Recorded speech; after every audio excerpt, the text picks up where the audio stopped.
Hello, everyone, and welcome back to Next Dev FM. Before we introduce our lovely guest right here, Goose, you had pinged me before, and you said you wanted to review something with code or something like that. What was that about? Yeah, I actually fell in love with this AI tool that is reviewing the code and it doesn't judge me, unlike you. So yeah, you should really check it out. It's really cool and it's really, really kind to me in reviews. So Code Rabbit is what it's called. Yeah, CodeRabbit right here. CodeRabbit is the live stream sponsor for all Next Dev FMs. They make it so that way your code review efforts are just not even efforts. It's so easy. I use it all the time. Check it out today at devlink.run/CodeRabbit. And thank you to CodeRabbit for sponsoring all of our Next Dev lives. So let's bring forward our guest, Nathan. How you doing, Nathan? Hey, I'm doing well. Thanks for having me on. Of course, of course. Right on. Welcome to Next Dev. For folks who somehow don't know who Too Tall Nate is, can you give us a quick version of who you are and what you're working on?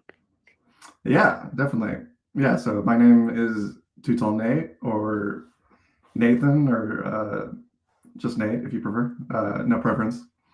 And I've been writing TypeScript and JavaScript code for quite a while. I would say 15 plus years. And I was formerly a Node.js core contributor. And I discovered Node.js kind of in the pretty early days, back when the versioning system wasn't even Semver yet. It was like 0.100. So that was a cool time to get involved with the project. There was a lot of work to do. And that opened up a lot of doors, I feel like, to really get involved with the tech scene and the startup scene. And yeah, so I've been working at Vercel, coming up on 9 years, actually. So I was one of the pretty early employees. And, in those 9 years, I've, as you can imagine, worked on a lot of parts of the system. But more recently, this past since returning from paternity leave in late March, I joined the workflow dev kit team, and we've been jamming on that, and really just been having a blast, getting acquainted with the whole world of workflows, which I was new to. So it's been a lot of fun, and I'm, as we call it, workflow pilled now, and I never want to write back-end microservices again. Everything was a workflow. I love that. Yeah, we'll jump into workflows in a little bit because I know they're a little bit not controversial, but it's like with all the directives and everything like that. So we'll jump into some of those decisions. But if we go back, what first pulled you into code? Like I know you said you were one of the core contributors for Node.js, but that was a much different world than it is today. So was there like an earlier project or something like that where you thought you were like, okay, I am officially a programmer now? Yeah, I mean, good question. So I did I did 1 year of college, and I went to Cal Poly in San Luis Obispo, and that was really my first foray into like actually writing code. That was like C and Java. But for some reason, I always felt like web pages, that the interface of like not needing to install a program, you just go to the website and then like that code is running. Always kind of resonated with me. And that was back in like 2007 when I was in college. The whole JavaScript ecosystem was a lot different back then. That was before even like Google Chrome, for example, before V8. And I'll probably make myself sound old here, but there was like a framework called Prototype.js, and it had this companion library called Scriptaculous. And that was like these cool effects, and these like ability to like drag a div around. That was like previously web pages weren't doing that quite yet. So that was like my first exposure to like really interactive websites. And so I was messing around with that in the early days, and I was like, this JavaScript thing is pretty cool. I think I think I'll stick with it. So I'm interested because a lot of people have hot takes on this. What is your opinion on WYSIWYGs? Like, do you like them? Do you not? Because in their essence, they are good. They work, but also WYSIWYGs. And if you do anything more than it's like the core level of intent, what's intended, it just absolutely does not work. So, what's your opinion on those? Yeah, huge love-hate relationship. I think you nailed it. That with the if the interaction is not right, then they're a total nightmare to use. The one that really grinds my gears is having the cursor move between like inside of an inline code block to outside of it. And it seems like you never really know, like, if I hit that next character, is that going to be inside the code block or not? And it always seems like everyone's implementation does the opposite of what I was wanting. Yeah, it's like it was like plugging in like a USB. It's like, okay, if I flip it this way, that doesn't work. If I flip it this way, it doesn't work. If I flip it back this way, it works again. Right. So, right. yeah, no, I think that's true. But was there, because I know you said you were experimenting with a lot of stuff, but was there like any like NPM package or something like that? Because I know you have like 600 plus NPM packages published and like a book and everything like that. But like, was there a core project where, like, not like a side project or something like that, but like something that you made and shipped, I guess, so to say? Well, so I guess my first real like contribution, like as an NPM package, was back in a previous job that that I had right out of when I kind of after I dropped out of college. I was working for this company where they were in charge of monitoring temperature and humidity sensors throughout the country in pharmacy warehouses specifically. So you can imagine, like, the FDA regulates that the flu vaccine needs to be kept in a refrigerator at a very specific temperature range. And these pharmacy companies would outsource the monitoring and the data collection of those logs to this company that I was working for. So I was doing a lot of traveling technician kind of stuff. I was in the warehouses calibrating the sensors and offloading the data. But I quickly learned that this company didn't they didn't even have like a central database for all this data collection. They were literally just like retrieving CSV files, offloading these data collectors. I had to go in there, plug in to the USB manually, and grab the data files.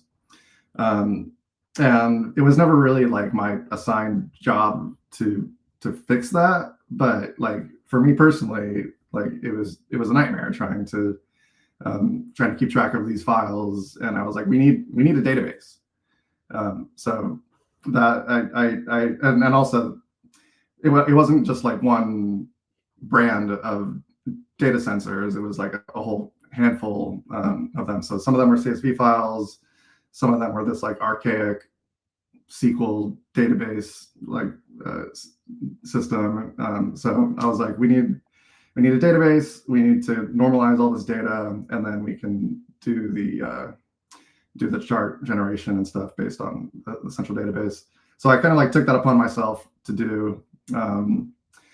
And yeah, I ended up having to write a handful of software that at the time was ASP.NET, like C Sharp Windows applications. And kind of shout out to the old Visual Studio. I was whipping out those GUIs like drag and drop. Like I was doing it really fast. The interface was really good. But I guess circling back to Node.js, like I said, at that time, Node.js was brand new. I still liked JavaScript, and when I found Node.js, I was like, okay, great. Like I don't need to write like my backend in Java. I can keep everything JavaScript, and that was really cool.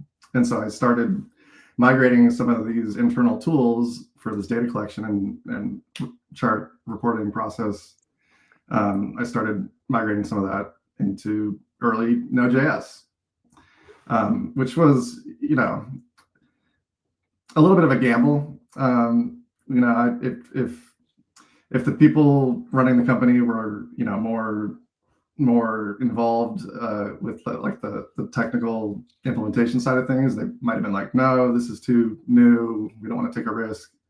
But since I had the full say over that, I did it. And so one of the things we needed was in JavaScript, the date object. I needed to be able to like switch time zones to get that date and have it be in the proper time zone where that data center was, or that pharmacy warehouse. So my first NPM package was node time.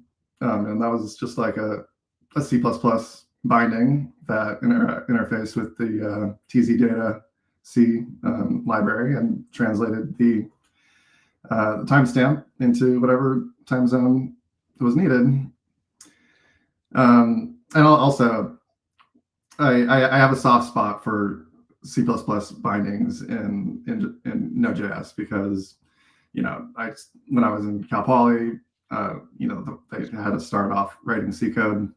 So I always kind of liked the idea of interacting with C code from the Node.js side. And then also just like there's such a wealth of quality C libraries that, you need to be able to use it from JavaScript. So right. I kind of became like the Node.js C++ bindings guy for a little bit in the early days. They call you whenever they want something ported over and accessible. That's right. Awesome. So I'm curious, at the time when you undertook this modernization project of the system, did you have previous experience with Node.js, or was it like first experimentation for you? That was pretty much the beginning of it. I was kind of like, oh, I'm going to start using this on everything. But I was excited to try to find a use case that I could hack on it during work hours as well. I think outside of work, it was really just about just exploring the greenfield of this new project, and there was a lot of work to be done just from a general from the Node.js runtime itself. It was still very new, and I was like okay, there's a REPL, but there's all these missing features. So I was able to just get a lot of contributions in. That just, it was really just good timing in my mind. Like if not me, somebody else would have done it, but I was just there at the right time and was able to kind of get my name out there that way, right. I guess.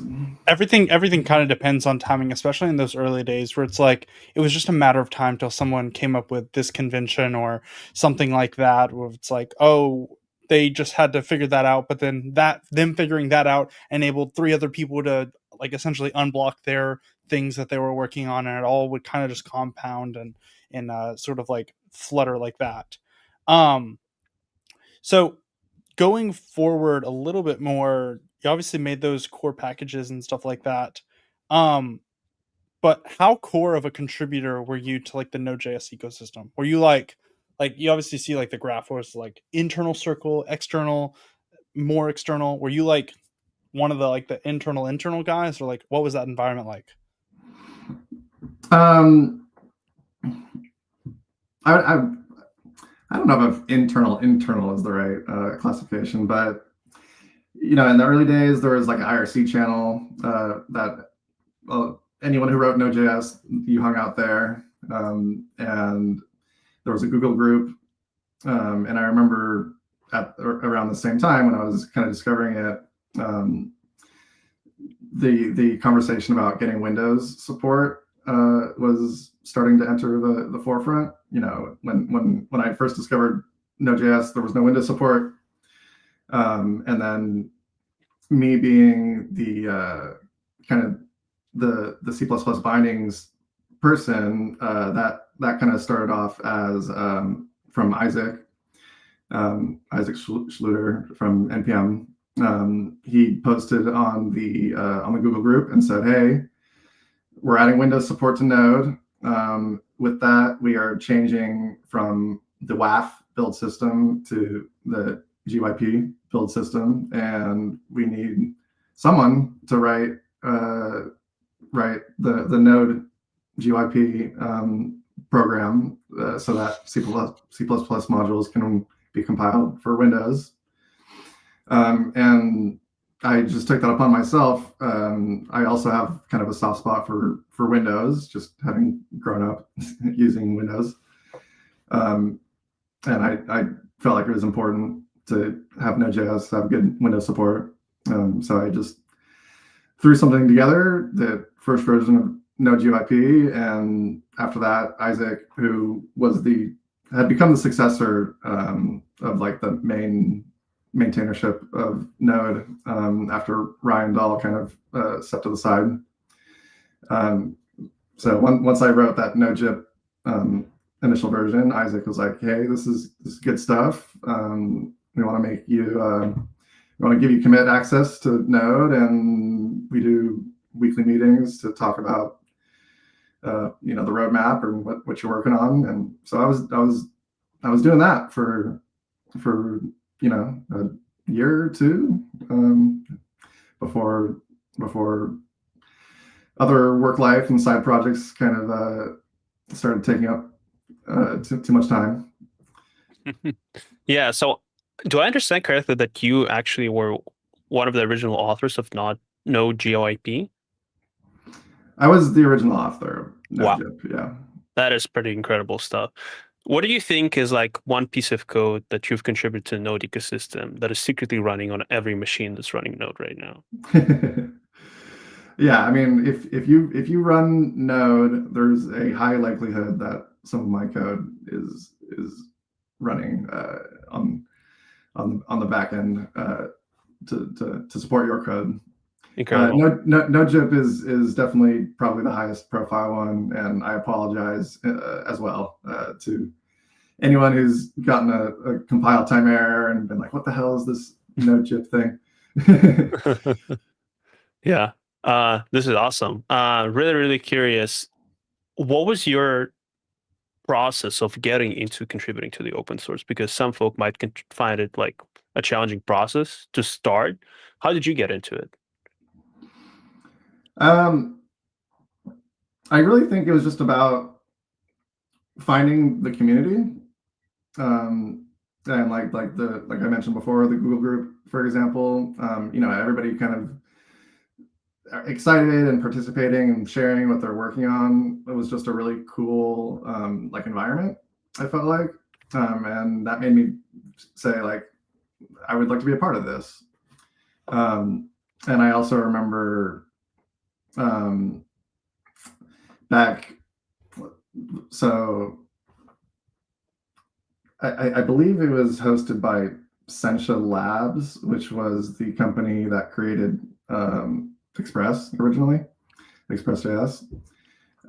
They posted in this Google group that they were going to be hosting like a meetup in the South Bay. And I dragged my non-tech buddy to come with me, and we went to this meetup, and I was like, wow, this is so cool. And like Ryan Dahl was there.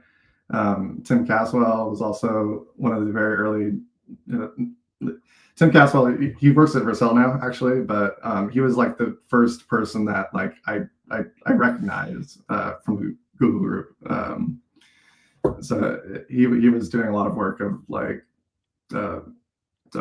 just playing around with Node and sharing what cool stuff was being done, and I just wanted to be part of that ecosystem. Oh, you're muted, Ryan. So moving forward a little bit more, you joined Vercel, which was known as Zeit back then, in the single digit employee numbers. What number were you? I believe it was number 6. That's what I tell. It might I mean, there might be an off by one error there, but I say 6 because my birthday is also February 6th, so Well, there you go. There you go. it's a lucky number for me. So, employee number 6, that's incredible. What did the company look like when you walked in the door? Like, what was the ecosystem and the vibes like? Yeah, well, so taking a step back real quick, I actually had been working with Guillermo at his first startup as well. That was LearnBoost, which people in the open source community might recognize as the creators of Socket.io. And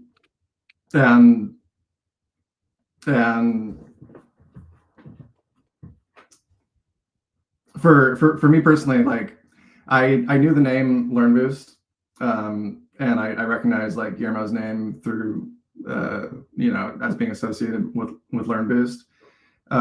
They were doing a lot of like open source stuff, Socket.io and Mongoose, and it was a known name in that like Node.js Google group, but I didn't know what the hell the company was. Right. So one day when G messaged me on GChat and said like, "Hey Nate, we need such and such feature on your node time package," I said, "Okay, great," and I did it real quick.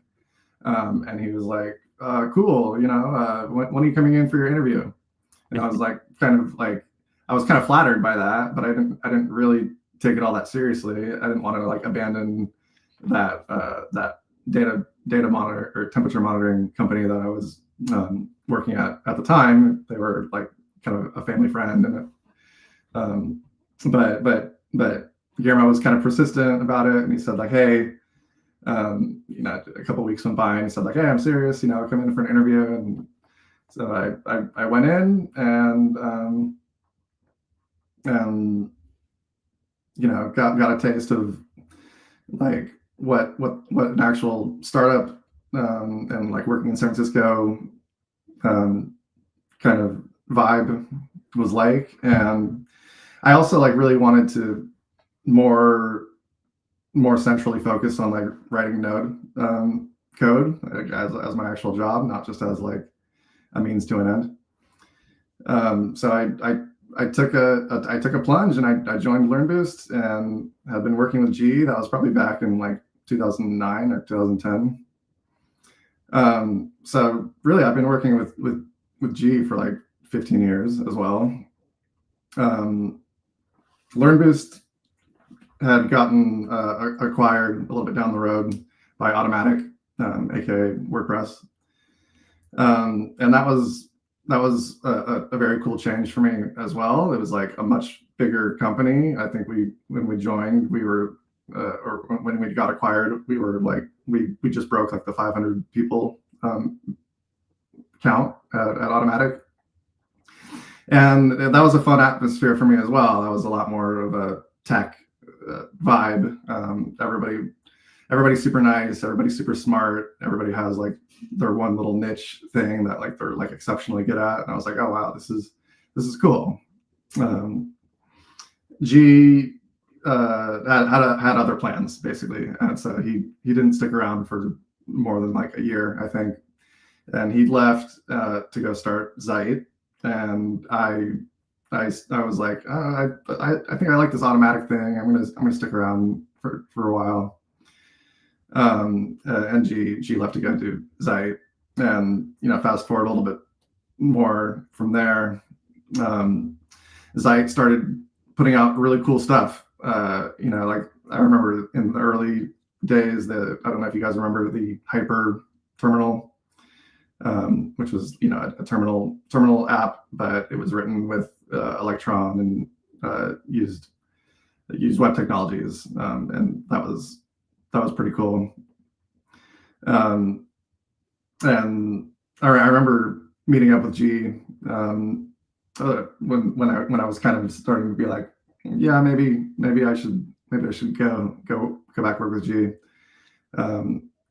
right at that time, he was working on Hyperterminal, and I remember meeting up with him, and he was like, "Yeah, I'm writing a terminal app," just like casually dropping that, and I was like, "What? what do you even mean?"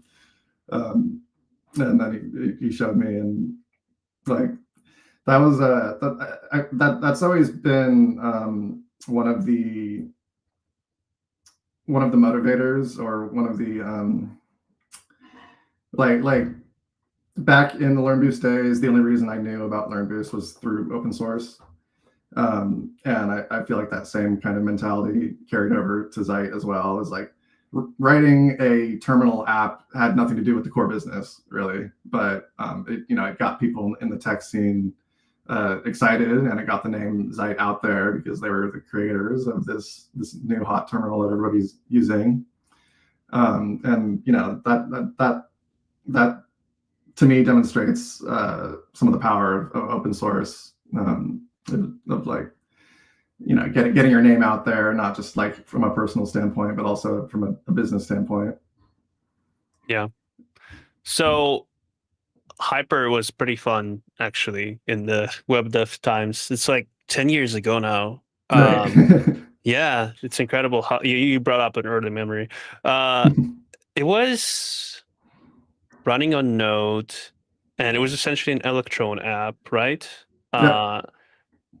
I remember seeing mixed reaction from the community to this drop, right? I mean, people in the Bay Area, I'm assuming, jumped on it pretty quickly because they wanted to stay on top of what's new and hot and cool in tech, and they're in general pretty bullish on web dev. But I've seen people online complaining that Terminal should be the lightest app out there, and it's like this hog Chromium instance eating through your RAM. Curious, what do you think about this idea of making a terminal on web dev? Did you see this as a practical application? Did you see this as like really cool experiment type of thing? Yeah, well, I mean, I remember feeling similarly, like there's no way that this could be performant. Yeah. And I think initially that was like true, but the performance did make some good improvements, and I think that was like that helped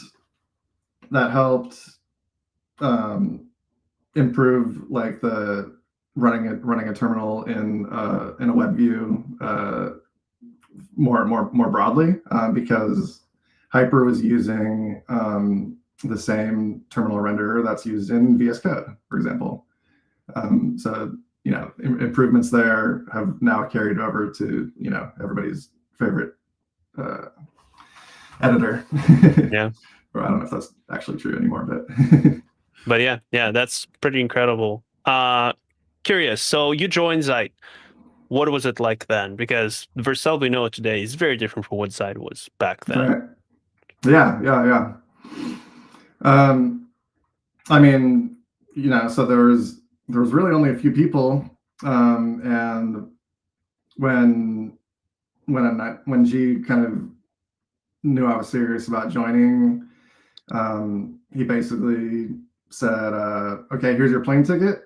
We're going to Amsterdam. We're going to go meet the team." And I was like, "Dude, this is in like a week. I don't even have a passport." And he's like, "It's fine. You can go get it expedited." And I was like, "Oh, okay." And I did exactly that. And if you have a plane ticket booked already, they can turn it around pretty quick.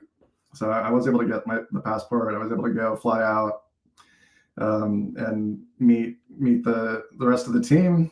And it was pretty classic early startup vibes. I mean, we were hanging out in like Airbnb and just everybody up all night, on their computers, and kind of in retrospect, because like the product has changed so much over time, like us trying to figure out what it even is that we were going to do as a product. some of those debts have paid off more than others. Was it clear from the beginning of Zeit and now Vercel that you just wanted to make the essentially the most seamless deployment process ever? Like, because I was looking in the Wayback Machine at some of the early days of Zeit, and it was just like Zeit now, and it was like talking about how you can just run, like, I think it was like now alias for like the TNS and the CDNs, and it was all just supposed to be simple to use, easy, one click, one press setup. Have you seen that sort of mantra stay true over the years? Yeah. I mean, at the core of the company, the deployment experience has been the main product since the very beginning. In the beginning, it was more hosting serverful applications. It was Node.js hosting first and foremost, but we were literally spinning up your code in a Kubernetes pod, and just hosting your server basically. And then shortly after that, Docker came into focus, and that was kind of the hot new technology. And we started focusing on offering Docker deployments. And I think one of the core learnings from that from that iteration of the product was like we ended up spending a lot of time just helping customers write Docker files, and how to do it, performantly, and have them have small images in the end. And one of the core learnings from that is like these customers don't want to write servers. They want to deploy their website. So that was like when kind of the next iteration of the company came into focus, which is like, hey, we're going to be like front end first. We're going to focus on whatever needs to be done to deploy your Next.js application, and the other list of hot frameworks. That's what's being deployed, not a server. Yeah. Curious how much things have changed and what have changed in the organization as it matured, right? I mean, Vercel, or Zeit at the time, went from tiny startup to infrastructure used by companies like GitHub and major enterprise organizations worldwide. What changed the most in how you build and how the company operates, and what didn't change at all? That's a good question. I mean, it's probably not too exciting of an answer, but I think just the standard stuff you would expect when a company grows. Like in the early days, Guillermo was literally sitting on a desk, right across from me or right next to me or whatever. And if there was some idea or some priority that he wanted me to switch to, you just turn and say, hey, Nate, do this. Or I'd say, hey, G, what do you think about this idea? And those days are long gone. I mean, first of all, G's incredibly busy, so finding time on his calendar is a thing now. But yeah, I mean, just as the company has grown, work needs to be thought a little bit more deliberately about before actually getting worked on. It depends on it depends on what the project or the change is, but oftentimes we'll go through like RFC process and get internal discussion before actually working on something. So that at times it could feel like like the iteration velocity, that process can introduce some friction, which there's definitely been times when I was like, I hardly recognize this company anymore. It doesn't quite feel so like hardcore startup vibe anymore. I'm definitely not staying up all night and getting pinged on weekends anymore, which I'm mostly grateful about that. But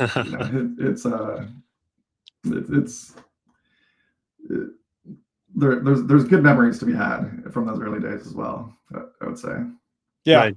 that makes sense. So we'll jump, but I think it still has had the vibes of an early stage startup with some of the shipping speed, and one of the things that has had that vibe is workflow and serverless DX. So we're gonna jump forward to Vercel workflow.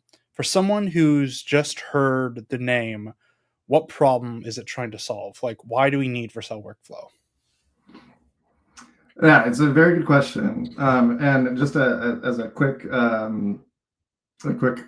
correction there, the Vercel workflow is the Vercel hosted implementation of the more broad workflow dev kit project, which is, we designed this to be an open source project that has a pluggable backend.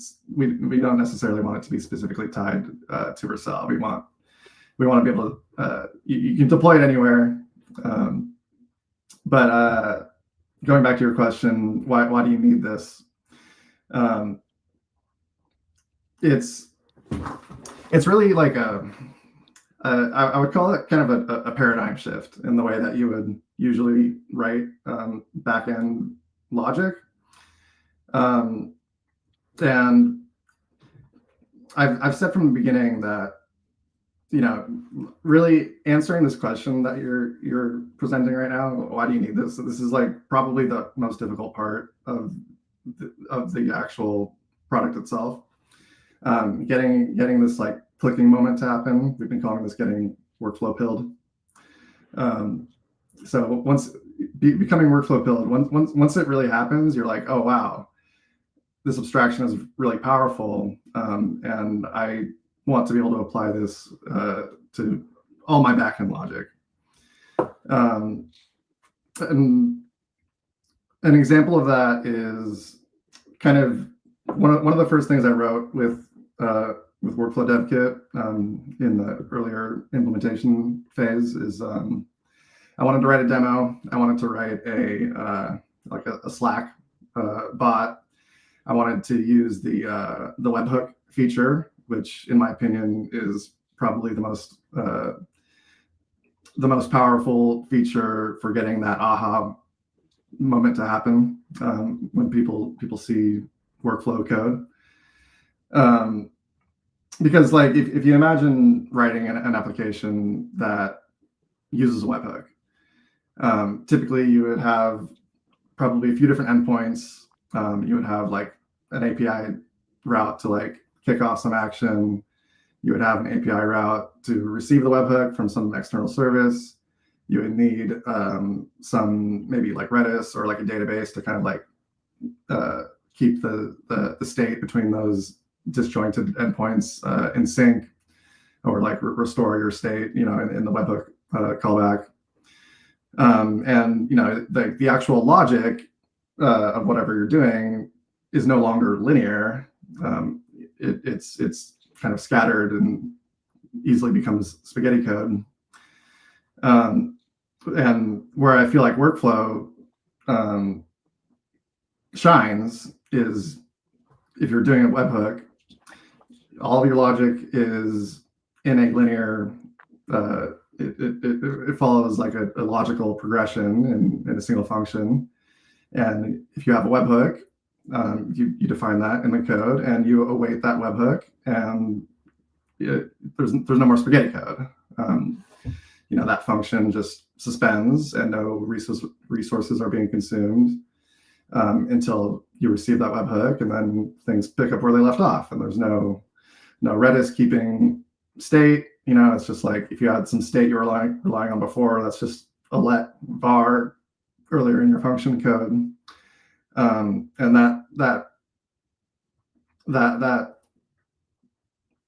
that inversion of how you write that logic, to me, is the most powerful feature. Yeah. So like going back to that Slackbot example I started saying, this, you can imagine this was a bot that I wanted to interact with an LLM, and it would kind of help you craft like a children's story, and in the end, it's going to render like a storybook like image of whatever story got generated.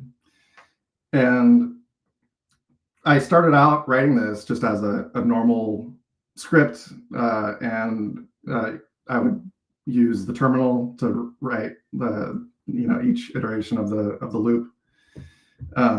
And so you can imagine, like, the logic of that was, it was written in a linear fashion, and like the code was nice. It was straightforward. Once that was working, and when I wanted to like see what it would take to port this over to workflow, the logic was identical. All that changed was the input mechanism was no longer a read line on the terminal. It was awaiting webhook from somebody typing the Slack message. And that's, that was like a really validating feeling for me. I was like, wow, like I can write code that, logically maps to the way I was thinking. That's so cool. Yeah. So the TLDR, in my mind, based on the description so far, it's a durable async with very nice semantics and very, very nice developer experience. Would that be an accurate description in your opinion? I hope so. That's the goal, at least. Yeah. So how do you explain it? Like, okay, you've done an explanation to an average Joe out there, as a web developer who may not be very senior, perhaps. How would you explain this to a senior engineer who is used to, rolling queues, cron jobs, and hand rolling their own schedulers? Like, like inside of an elevator, like you jumped in with like a senior engineer at like Microsoft, and you got to like pitch it to them in like the 30-second elevator pitch. How would you pitch it? Yeah. That no more queues, no more database, just writing your business logic. That's all you should really have to worry about. When people are describing to me like how they might use workflow, and anytime that like in their description they're like, okay, and then I would write to the database here, that like sets off like a red flag in my mind. Now I'm like, wait, hold on. Mm-hmm. Maybe we can remodel this, and you're just going to rely on the state in your function. You're not going to need to write out to a database. Yeah. Hopefully that resonates with a more senior person, but I could see, old man yells at new technology saying, no, I like my queues, I like my database. Yeah, no, that's super powerful. And to help deliver the point of workflows, maybe you can come up with an example of what's something that workflows make trivially easy now, that used to be painful. Like I imagine it's like await sleep 7 days. That's like incredible. What else is up there that would be a good example? Yeah. The sleeping one is definitely very cool. Being able to like model your logic in such a way that, like, for example, you could write workflows now that model an entire user's like life cycle, or like an entire shopping cart on an e-commerce site. Like you could have a workflow that it starts as soon as somebody adds something to the cart, and then it's suspended until they continue adding products. Maybe that kicks off a sleep, a timer where after 24 hours, if there was no more activity on that workflow, if they didn't add anything else to the cart, then maybe you send an email. You say, hey, do you want to finish up your cart here? And that feature, sending out that email, that's just part of your workflow logic, not some other microservice or queue that's running on your infrastructure that needs to scan the database and see which carts have been neglected. And then another, one of the big drivers of this whole project is, Vercel's switching to an AI focus. As we want to be the AI cloud. So if you're going to be designing an application or a service that uses AI, we want to be the place where you deploy that project. And being when you run code on Vercel, it goes through like a Vercel function, which is essentially a serverless runtime, and those have timeouts, so that code can't run forever. And we're seeing people writing AI agents doing long, many tool call invocations and long running agent work where they were hitting that timeout. And then that's even V0 itself. This was happening. And so one of the main motivators of the entire workflow project is solving that, essentially. So because workflows are durable, they suspend, they can be resumed. That essentially makes like the main workflow function kind of immune to these timeouts. And so enabling the long running AI agent use case is like one of the primary drivers of the whole project. Yeah. It was definitely helpful because I work on inbound email, like email receiving and sendability, and I was setting up something called Susbound, which basically allowed you to forward an email to like sus@inbound.delivery, and it would provide an AI agent report of like the spam level and all that other stuff of the email.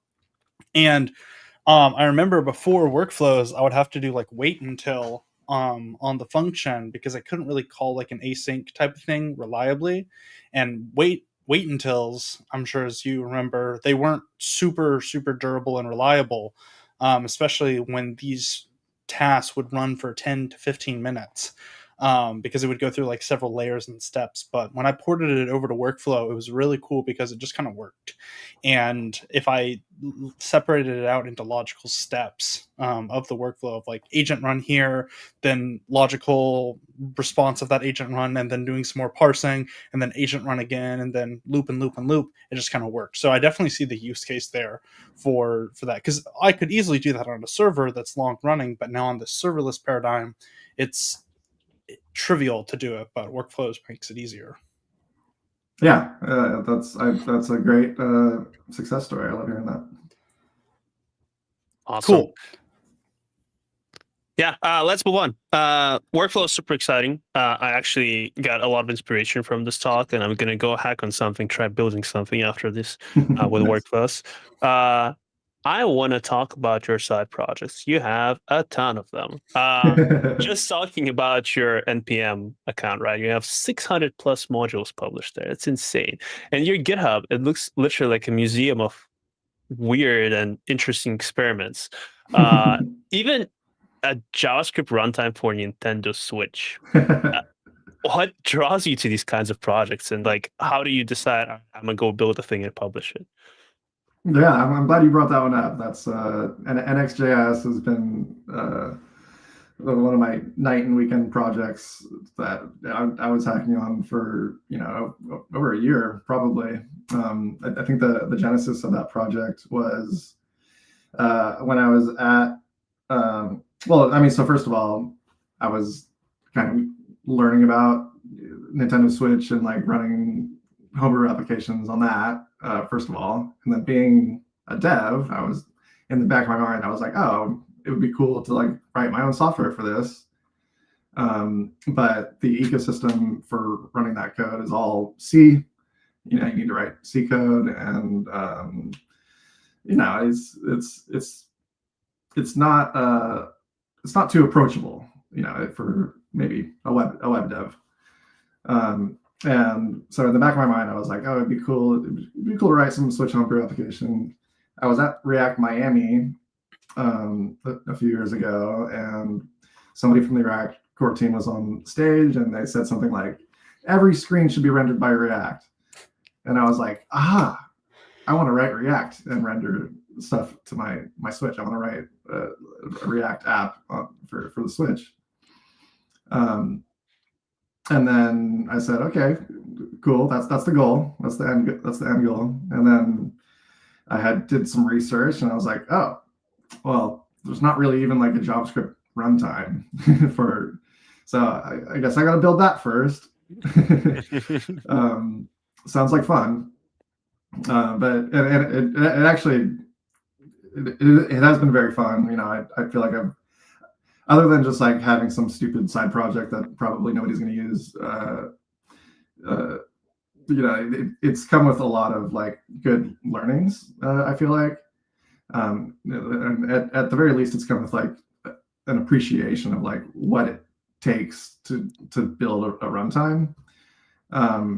And I would say like I'm really proud of some of the tooling that I ended up writing for this project, as far as you know, like a create NXJS app program that, you know, sets up all the TypeScript functionality for you.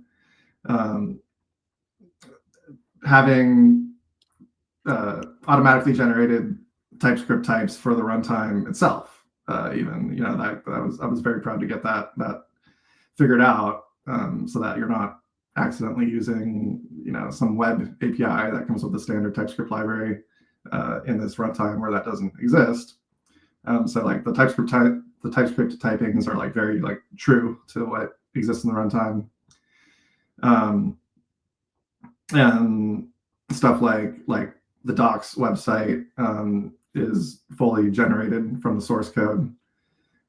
So, you know, the types that you read on the website, you get the exact same documentation in the types in your editor.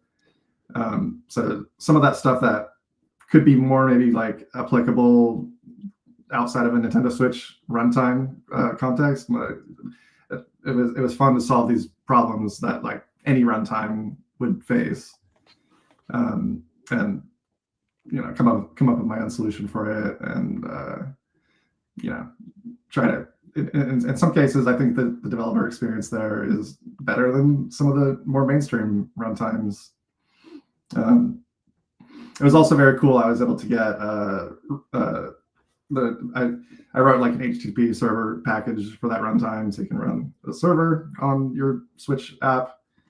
And it was very cool being able to wire up React Router, actually, because you know, React Router has the same web request returns response style signature, or fetch server signature.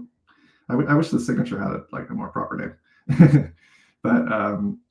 But you know, since my HTTP module in this Switch runtime offered that same API, it was like really simple to wire the two up, and I was like, oh, this is so cool.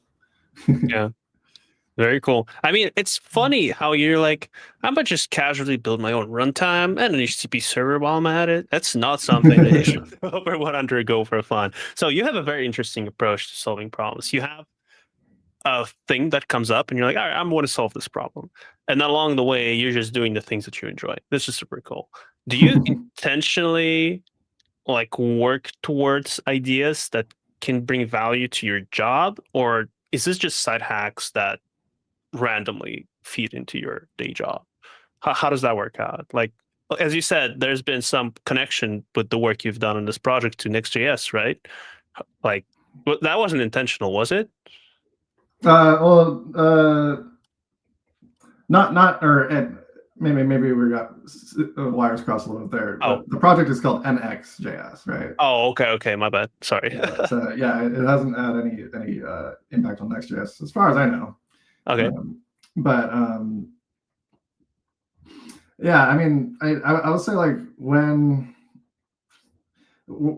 I probably have this like, you know, this curse of a behavior where, you know, if there's some idea that popped into my head, you know, like I have to go like full steam on it, and like but before like seeing it to completion, you know, I'll stay up all night and jam on some idea until it's working, you know, for better or worse. I see.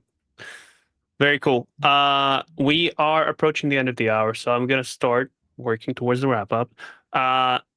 Real quick, final question on your journey within Vercel. For somebody who's getting into the DevTools space today, early stage founder or solo dev, what would be the biggest lesson that you learned that you would want to share with them? You know, really just it's about doing stuff that you enjoy and that you find interesting. I feel like I never got into coding or tech industry with the intention of like, oh, I need to hit it big, you know, or I need to be successful. I've always, you know, followed the path of doing something that is interesting to me and that I enjoy doing. And once you have that, you know, hopefully you can find a way to make that a career. And hopefully that comes naturally because, you know, like for me, for example, just interacting with the very early Node.js community, you know, that got me, that was the launching point of my trajectory, my story. Yeah. It's very good advice. Just do the things that you enjoy. And as a result, you will produce excellent work that will create something wonderful. Awesome. We close the show with the same question for every guest. So be prepared. There's a correct answer, but we're not going to disclose it. If you could go 10 years back and talk to a version of yourself from the past, what would be one piece of advice you would share? Oh, buy Bitcoin. He watched the show. He watched the show. He watched the show. There's no No, way. I didn't. I swear. I don't believe you. That was too quick. That was too quick. No, but that is the right answer. Yeah. Bitcoin is Always. up like 5,000%. It's crazy. Who needs a house when you can just have Bitcoin? You know, I've been around for a little while. I mean, I remember when it hit $100, and I was like, oh, this is done. This is toast. It's too late. Yeah. I remember Dogecoin coming out, and for a minute feeling like, oh man, like I have another chance. And I remember, you know, mining Dogecoin on my laptop, you know, and you know, and like not very much, you know, but even that turned out to, you know, be worth something, you know, right, later down the line. As long as you get in early, it always pans out. Yeah. It's true with startups, everything like that. Anyways, before we wrap up, we always ask this question after. This is your 1 minute to plug yourself. Anything you've been working on, where people can follow you, and just all things you. Oh wow, you know, I don't have too much side project kind of stuff going on these days because you know, my side project now is my son. He's 8 months old now. But if we talked about it a little bit before, you know, if you happen to be into the Nintendo Switch homebrew hacking kind of scene, you should check out NXJS. That's been a fun project for me, and it'd be cool to, you know, see some actual usages coming out of it. And also, of course, try out Workflow Dev Kit. You know, it's been a blast for me to be working on, and I love seeing people have that aha moment and becoming workflow build, and then see what they can come up with, and yeah, just ship it. Cool. Awesome. Well, thank you so much for coming on today. I learned a ton about workflow and about Nathan Vercel and all that other journey of your career. It's been super, super helpful. So thank you once again for coming on and talking about it all. I appreciate it. You know, thanks for having me, and it's been fun telling my story. Awesome. Well, thank you guys for tuning in and listening to us today. Be sure to tune in next time for our next episode, and we will see you then. See ya.